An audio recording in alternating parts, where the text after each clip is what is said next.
Born on the 25th of February 1981 and raised in Suwon, South Korea, Park developed the love for football at a young age. However, he was short and small, thus he saw this as a limitation. In a bid to resolve his physical size, Park's parents had to go the herbal route, so they made their son a drink mixture of herbal water, boiled frog, and deer blood, all in the belief that he would grow a few inches taller, which it did.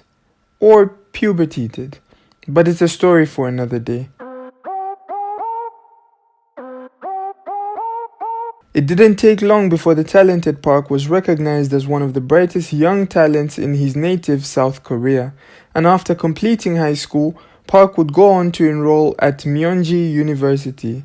The first professional club Park played for was Kyoto Purple Sanga in the Japanese top flight, otherwise known as the J1. He joined the club in 2000, and in his first year the club was relegated to the Japanese second tier, also known as the J2. However, in 2001, Sanga won the league and instantly earned promotion back to the J1. Park's performances in the 2002-2003 season helped earn Sanga their first ever Emperor's Cup, scoring a goal in a narrow 2-1 victory in the final. This was his last game for Sanga, and he left the club as one of the all-time greats. Park played 76 games for Sanga, scoring 11 goals in the process. Following South Korea's failure in the 2000 Olympics, Gus Hiddink was appointed manager of the Korean national team, and he would go on to make Park a more versatile player by playing him on the wings in a 4-4-2 formation, as well as playing him as a wide forward in a 4-3-3 setup, which eventually led to Park's increase in goal tally as well as performances overall. His performances against England and France, leading to the 2002 World Cup, would grab international attention. Park would go on to sign for PSV Eindhoven, which was being managed by Gus Hiddink in 2003. However, Park struggled for game time due to some injury issues. The departure of then PSV teammate Arjen Robben to Chelsea in 2004 would lead to an increase in the Korean's game time. He instantly proved his worth to the team by producing stellar performances in a campaign that saw PSV reach the semi-final of the UEFA Champions League. He was a pivotal part of the PSV midfield due to his tremendous burst in pace while breaking on the counter and his crisp and accurate passing. He was the top contributor of goals and assists for PSV that season, and even scored against AC Milan in the Champions League semi-final. These world-class performances at the highest level are what grabbed the attention of Manchester United in 2005. Sir Alex Ferguson was impressed by Park's performances at PSV, so he sanctioned the move for the Korean in July at a total cost of £4 million.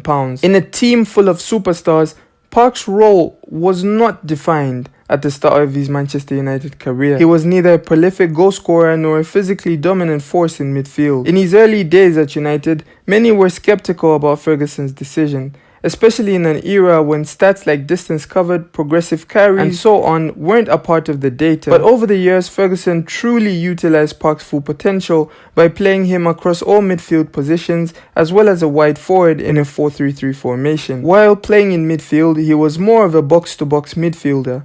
Ferguson often turned to Park in big games because of his defensive solidity. Park's first goal for the Red Devils came against Birmingham City in a League Cup game in which United won 3-1. In his first season at the club, Park was a regular feature off the bench in both domestic as well as European competitions. Ji-sung Park rarely started. However, the trust Ferguson had in him was evident, as Park took the armband off Ryan Giggs in a Champions League home game against Lille on the 18th of October 2005. He thus became the first Asian to captain Manchester United. Park netted his first Premier League goal against Arsenal in a 2-0 home victory on the 9th of April 2006. This was the first of 5 goals he scored against Arsenal, making him an arch-nemesis of the Gunners over the years. However, the Korean's progress was halted in his second season when he injured his ankle in a game against Tottenham Hotspur in September. He recovered from that injury in 3 months, but was sent to America for surgery in April due to a recurring knee problem. This was a chronic knee problem that would eventually accelerate his retirement. Sidelined with injuries for the most part of the season, Park said that he wasn't happy with the Premier League medal he won in 2006-07 and assured the fans that he had much more to offer in the years to come. Ji-sung Park ensured he was a pivotal member of the United squad from the 2007 to 2011 era. United went on to win 3 league titles and played in 3 Champions League finals while winning one of them. Park was hailed for his performances in the big games, where he always delivered.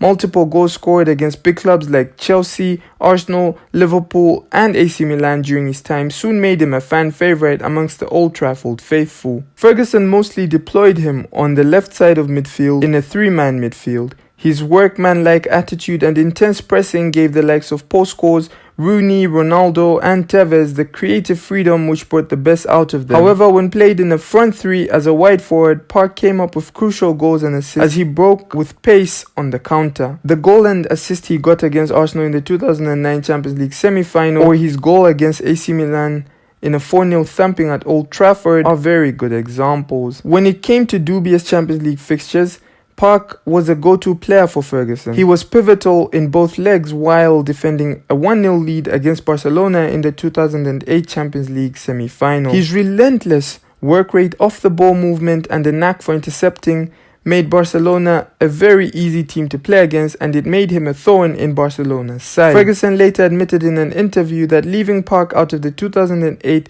Champions League final was one of his toughest managerial decisions. Perhaps his best performance in a United shirt came against AC Milan on the 10th of March 2010 at Old Trafford. Ferguson had deployed him in a midfield three with a very specific role. He was assigned to man-mark the Italian maestro Andrea Pirlo to curb the creative flow of that flamboyant AC Milan team. Park executed his role so well that United went on to win 4-0, and the Italian later wrote in his autobiography, "The midfielder must have been the first nuclear-powered South Korean in history, in the sense that he rushed about the pitch at the speed of an electron." Such praise from one of the best midfielders in the world just goes to show how pivotal Park was for United in 2007 to 2011. Park made his 200th appearance for United on the 5th of February 2012 against arch-rivals Chelsea. During the 2011-2012 season, Park had some memorable moments like scoring in the 8-2 victory against Arsenal. Boy, did this man love to score against Wenger's Gunners. Regardless of all this, his playing time had drastically reduced due to the injuries and the dip in form. This led to him finding a move away from Old Trafford in order to regain some game time. Park ended up scoring 27 times for the Red Devils while making 205 appearances for the club. His relentless work ethic, energy and ability to adapt to several positions in a team filled with superstars is what made him special. In May 2020, Rooney said in an interview, "It's crazy, but if you mention Cristiano Ronaldo to a 12-year-old, they would immediately say, yeah, he was a brilliant player for Man United. But if you say Ji-Sung Park, they may not know who he was, yet all of us who played with him know Park was almost as important to our success." This just goes to show how highly valued he was by his teammates at United, and he continues to have great relationships with them. Due to the lack of regular playing time at United, Park moved to Queen's Park Rangers on the 9th of July 2012. Park was made captain of the club, but due to his recurring knee problems, combined with a lack of form, his time at QPR was quite unpleasant. The Hoops got relegated that season, with Park only managing 20 league appearances and no goals. With QPR playing in the second division of English football, Park returned to PSV during the 2013-2014 season on loan.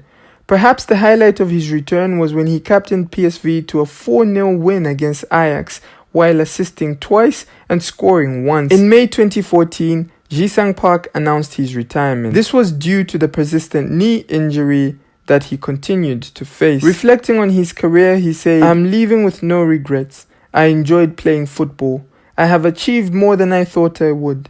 I'm truly grateful for the support I have received, and I will live the rest of my life thinking how I can pay it back." Did you know Park and Evra are actually best friends?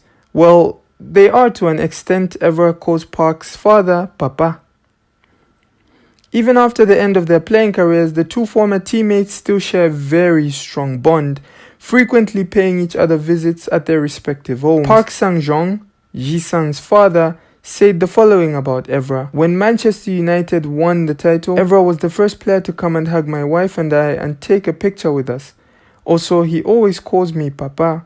That's how close we are as a family." Talking about his best friend, Ji-Sung Park added, "In the summer of 2007, during the Asia tour, Evra was able to visit Korea. Not only did he look around our house, but he begged me if I could take him to a nightclub in Seoul. I had never been to a nightclub in my life before I gave in to Evra's wishes. Recounting how and when the two first met, Park went on to say, Evra and I did not meet as friends but as enemies back in 2005.